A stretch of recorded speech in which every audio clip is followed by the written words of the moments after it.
Hey everyone, meteorologist Jordan Frazier here from the 6 News Weather Center. So the Storm Prediction Center has now upped the risk from last night from level 2 to level 3.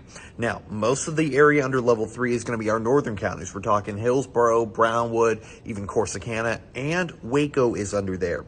We are expecting a lot of these very strong cells to produce large size hail. We're talking bigger than a golf ball, so certainly enough to cause significant damage. Most of that's actually brought up by these strong southerly winds that are just helping to fuel a lot of this.